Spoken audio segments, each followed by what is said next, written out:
Black Myth Wukong, more like Suck Black Dick Wukong, August is Intravenous 2 month. Ubisoft is also coming out with another soulless open world game made by like 300 people, and I'm not even thinking about that, because I have a game full of soul made by a single Lithuanian, Roman Glebanovic. I loved Intravenous 1, and even more than that, I think my video about that game is one of my best. And I firmly believe that how good my video is strongly correlated with how good the game is. If I'm right, then this is about to be a damn good video. Premise: you play as Sean, a hitman that only kills bad people, like murderers, traffickers, and a concerning amount of YouTubers. Being a hitman with some form of moral code leads to Sean's dad being kidnapped, and used as blackmail against Sean to get him to do morally bad jobs.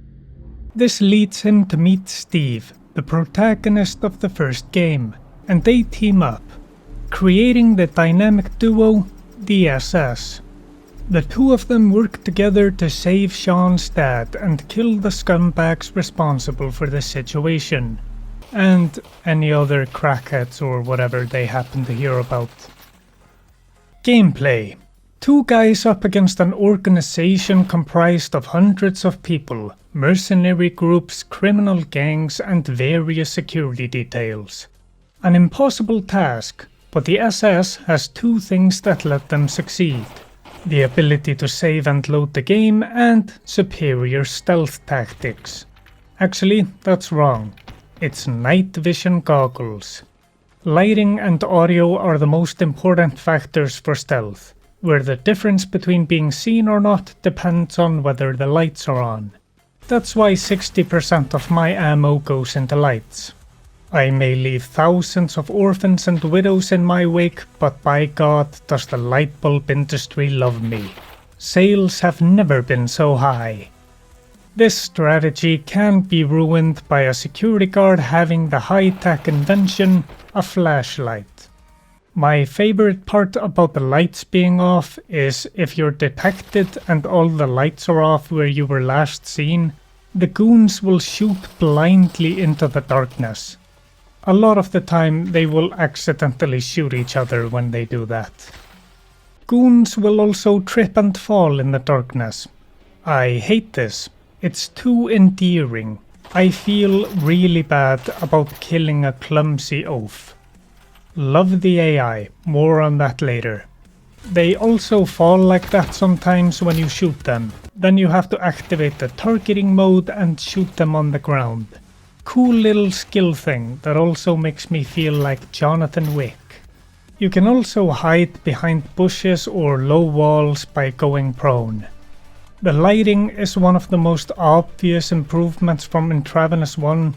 It looks better here and is more clear where the light is coming from. Then there's the noise, the primary reason I get detected. Because actually, shooting a gooner in the back of the head with a suppressed AK-103 is still pretty damn loud. Walk slower and you make less noise. You can also throw bottles to make noise or use the noisemaker gadget. That brings us to the gadgets. There's a good selection like the EMP gun that turns off radios and flashlights, a flashbang, a taser mine that tases, and many more. And each gadget useful in their own way. But I only use these. Molotov cocktail, don't sleep on this one. A well-thrown cocktail can quickly kill half the enemies on the map. A gas grenade, that knocks out anyone that walks into it. Throwing knife, it's a silent kill when thrown and will make your melee strike up close be lethal. The medkit and the motion mine. 2 out of the 5 times I used the motion mine, I killed myself with it. So plant it and run away. The gadgets are good and useful in select situations, but what is always useful is the guns. There is a big list of guns, pistols, shotguns, assault rifles, and normal rifles. Each of them can be customized to your playstyle, most impactful being a suppressor and subsonic ammo, which is the quietest ammo but the least damaging. Sure, the goons won't hear the bullet from far away, but it probably won't kill them, which means you get detected from shooting a sad load into a guy. Some of those customizations are just upgrades and some are trade-offs. This is meant to tailor guns to your playstyle.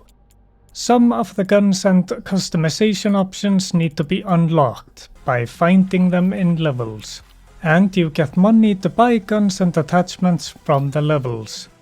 So exploration is encouraged and rewarded, and in practice led to me just going through the map building by building, clearing them and marking where I've been by shooting out a light. For the guns, you need to leave the map with a gun in your hands. Most of the exploration will happen naturally as you go through the map to get to your target. And I see it as a positive change, so that the levels aren't just get to target and kill and then back to start. A lot of doors also need key cards, or you will need to pick locks on doors, so it's nice to have side objectives while you look for those. I suppose you could always just kick the doors down though. Not the stealthiest option. There's also a level system, like the more you use pistols, the better you will be at using pistols. Like less recoil and faster reload. Of course, attachments also help with that, and making the gun accurate. Auto-firing an assault rifle is kinda like peeing with a boner. You have to get really close. Slow-mo is a mechanic now, it's great for gunfights. Sean's slow-mo is activated by you with a small startup time, so you do it before the gunfight. Using it during will get you killed.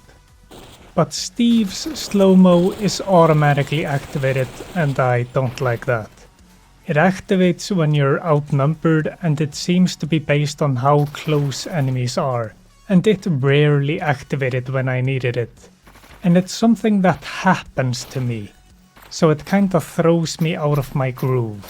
I much prefer activating this myself. There is also social stealth in some missions where you can have all your weapons concealed and you can walk around in front of enemies in some areas and they won't do anything because as far as they're concerned, you're just some guy.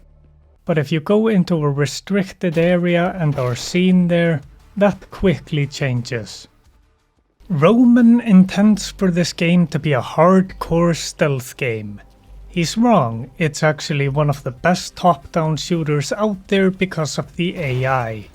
I really saved the best for last, and for that we have to talk a little bit about difficulty. There are 6 difficulties, 5 presets and custom difficulty. I played on custom. It's basically the hard preset but with everything except one thing that makes the AI harder activated. Everyone has radios is not activated, but notice missing patrols, notice dropped weapons and increased return fire is activated. That last one is the reason enemies fire blindly where I might be in the dark. There is one gameplay mutator where the AI can wake up after being knocked out, and that's turned off for me. This is basically the difficulty true, but with less damage. Honestly, just play on true, it's the far better experience and more realistic. And it will make transitioning to New Game Plus easier. The way I understand it, there is 4 stages to the AI here. And this is confirmed by the soundtrack of all things. The first is calm, the enemy doesn't know you're there and they do their normal patrols and positions. Stage 2 is tension, I'm not quite sure about this, but I think it's when they find the gun on the ground or a light is off when it should be on. And they go and investigate or turn the light back on. They might look around a bit and then go back to their normal position. Stage 3 Alert. This is when they know for sure that you're there. You've been detected. They will go to where you were last seen and surround and search the immediate area. They take up positions to cover every angle if they're experienced, and they will move in pairs of 2 where one covers the front and one covers the back. And if they don't find you in the immediate area, they will start searching everywhere in pairs of 2, and usually look into almost every corner. Basically covering all angles so you can't catch them unaware, or they just pick some area and camp there, where you can only approach them from the front. And they communicate with each other on the radio, and when they search, they do not have tunnel vision. If they see you in the corner of their field of vision, they will snap to you and immediately fire. Basically, they're smart and protect themselves, and you see this best in Stage 4. Like Stage 3, when you're detected, all the nearby enemies will rush to the area, surround it and find themselves a good position with some cover. And when I say they surround the area, I mean that they will cover every door and window and shoot you if they see you. And they move around the openings hoping to see if they can get an angle on you. No escape for you. And some of them will rush into the room, ranging between 1 to 4 of them. And if you kill all of those, the rest will go, "Fuck that, I'm not going in there." And they'll just wait you out. They actually get scared. This is just if you stay in that room. If you leave, they go to Stage 3. And if you meet more enemies somewhere and shoot them, then everyone rushes there. And you try to run or try to survive the oncoming goon death ball. Which you probably won't, because these goons have really good aim. It's rare that I talk at length about how good the AI is. But I had to here, because it really impressed me.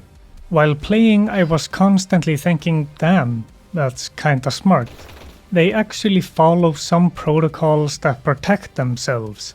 And playing against enemies like that makes the game much more engaging. The only issues I have with it is that it could be more difficult. Like instead of pairs of 2 together, they could be 3 or 4 of them together, moving as a squad. That kinda does happen, but not really. It's more like 2 pairs happen to be close together. They could also set traps for me, like mines. They could flashbang me and put more pressure on me when I'm hiding in cover, or set up ambushes on the map, or set up a barricade around the target, covering all angles. So if I want to get to the target, I would have to take them out. That also eliminates having to look around for the last guy throughout the entire map. I mean, these guys are paid to protect the target, and that should be more of a priority than just looking for me. Other than that, the AI is brilliant and makes for a really engaging enemy that makes you feel like you're fighting a thinking enemy. Intravenous 2 is the best stealth game because it lets me have fun even if I suck balls at stealth. Sneaking around and taking enemies out silently is fun, and getting into shootouts is fun, but when it blends together, that's when the magic happens. Getting into a shootout and then vanishing and moving silently around the map, taking out the panicked enemies 1 to 2 at a time as they look for me, is so satisfying. Using a blend of stealth and combat tactics to overcome the enemy's greater numbers. That's what makes this the best tactical game, because stealth and shootouts are options you have for how you will get the job done, the tactics you use. Stealth, combat, what gadgets or guns? Do you lure a guy into the toilet and then take him out silently? Or just shoot him? Will you get into a gunfight with a huge group or shoot one to lure everyone there and then run around the building to catch them from behind? Taking out lights to increase your advantage. You have a lot of room for creativity to come up with your own tactics. It's fantastic. Music and audio. I lied earlier. I said I get detected accidentally. That's a lie. I do it intentionally to hear the combat part of the awesome soundtrack Xtriller made. Roman improved upon the gameplay and Xtriller improved upon the soundtrack in the sequel. The soundtrack in the first game was really good, but this one is more appropriate for the gameplay. It's heavier. Loud bass and drums for the combat and low and tense for stealth. That ramps up in intensity as you advance up the stages in the AI behavior. I'll just show you some examples and you will also get to hear how great the gun and other sounds are. Like you can hear it when a gun is about to be empty. A lot of the information I got about what was happening in the game I got from the audio. Like, did I successfully pick up ammo? Now for general examples of the audio and the music.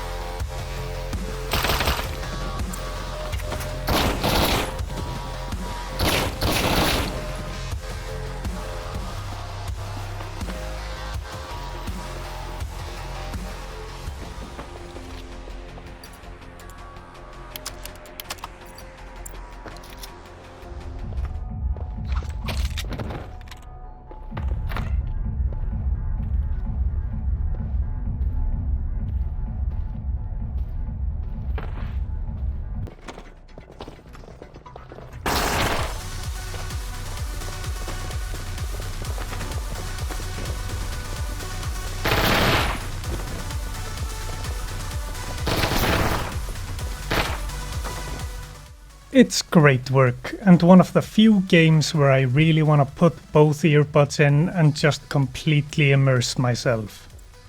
The best part is I can finally use the soundtrack in the gym. Story. It's pretty damn good. I was actually thinking about it at work, and that almost never happens. Sure, I think about what I would write about a story, but here I was actually just thinking about the story itself, and the moral questions it raises, and more importantly, I was making gameplay choices based on the narrative. How did the game do that? The writing, the dialogue. They talk realistically, like normal people. Not some over-dramatic bullshit. Granted, it isn't voice acted, so I'm probably just projecting a lot onto text, and reading it differently than Roman intended. Guess that's why people like books. Arguably, the most dramatic thing is when Sean gets the call that his dad was kidnapped. And I read that going, yeah, that's probably how I'd react.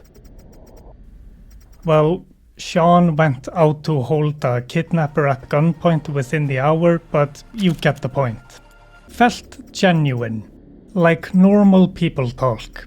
And of course, me, a misanthropic introverted recluse, am the expert on normal people speak. I liked the dialogue and the characters. Strangely enough, Steve was the one I liked the least. Because he said cheeky fucker once, and I hate that. That's my ick, or pet peeve if you're an adult. Like Steve, solid guy, love him, agree with everything he says. But he said cheeky fucker. Ugh. What I love most about the dialogue here is how naturally a tutorial is weaved into the dialogue. Like the gunsmith telling you about weapon blueprints or Steve telling you about all the money stuff you collect in levels. Expertly done. Now, the moral questions are what got my noggin jogging at work. When you do the blackmail jobs, it's probably not morally right to kill all the security guards for the targets. But then, in the story, Sean or Steve will give you some reason for you to rationalize to yourself that it's okay.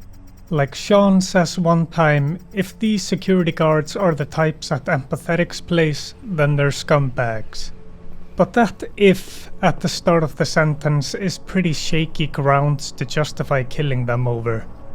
But I wouldn't think that it's common practice among security to immediately shoot someone they don't recognize. So maybe these thug security guards aren't good people, but you can't be sure, so the morally correct thing to do is stealth. There are plenty of missions where the guys will go, "Yeah, everyone here is a piece of shit, so go nuts." And more often than not, they will give you an out. Like, the thugs here are cops, but they're crooked cops. Moral grey areas. Depending on how you view things, what's grey to me might be black and white to you. Personally, I believe the world would be better with less criminals in it. And that also lets me justify the extremely engaging and fun playstyle of going loud. Still felt kinda bad for killing all those security guards, but they shouldn't have shot at me. Speaking of that, I was surprised that I wasn't punished story-wise for going loud all the time, killing everyone. There was one level where maybe I would have been, where Steve said the guys there were cops and he wouldn't like them being killed, so I did that completely stealth. Except I punched a lot of civilians and choked one cop, but other than that I was a good boy. I guess the punishment for going loud is reinforcements showing up, but an acknowledgement in the narrative would have been cool. One thing that makes the narrative kinda disjointed is after a mission you do a debrief, but you choose when to do it.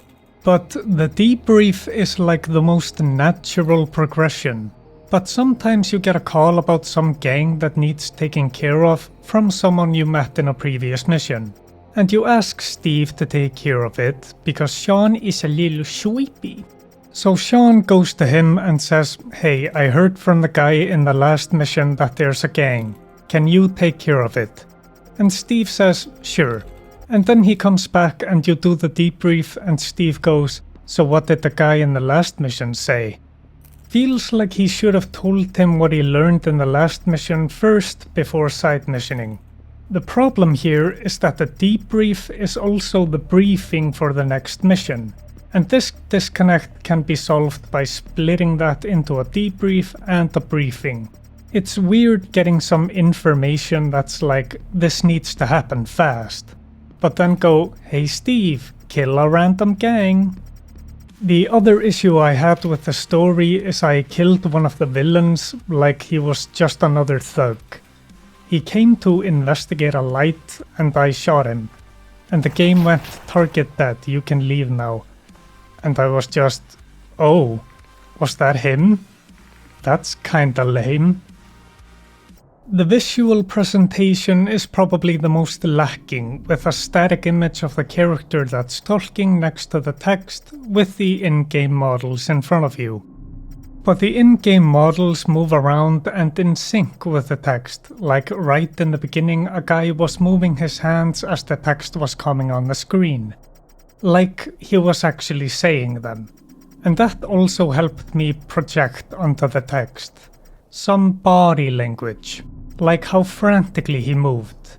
A lot was done with very little here. It's a simple, straightforward story. No grand twists or earth-shaking revelations. But the narrative and dialogue is great. There are multiple endings, so your choices do matter, and the game makes you question your morality. How many people would you be willing to kill to save your dad? This would be a great trolley question. The trolley either goes over crackheads, pedophiles and criminals, 500 of each group, or your dad. Personally, my choice was made when I heard crackheads. Story, great. No spoiler section because I've spoiled enough even though I tried not to. Conclusion. When it comes to Roman the developer, you can call me Dick Ryder. because the Intravenous series has become one of my all-time favorite series, where I keep them installed all the time because I regularly want to jump back in and do some stealth or shooty vanishing man. I listened to the soundtrack all year long and I was looking forward to this game since it was announced. And man, it does not disappoint. The audio work, the gritty visuals, the horrific music that starts playing when I've killed everyone that makes me feel like I'm being judged and a demon is on his way to collect me and throw me in hell.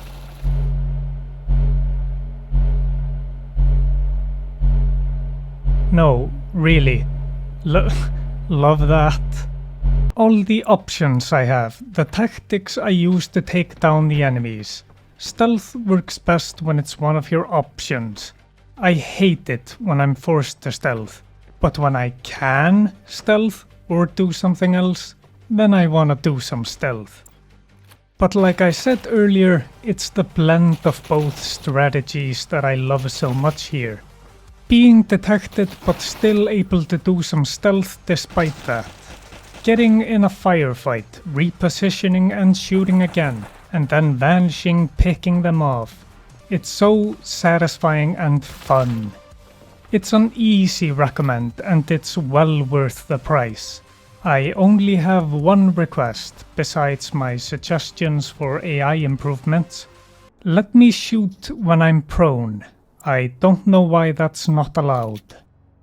I give the game a 300-person dev team out of a single Lithuanian and Extruller and those other people in the credits.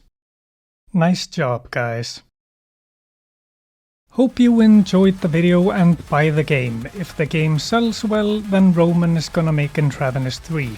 He said so on Twitter or X, I guess. No takebacks, you better do it. I'll pay for it myself with my YouTube money. How does 3 cents sound? Like, share and subscribe. Call me Uncle Brian and have an awesome day.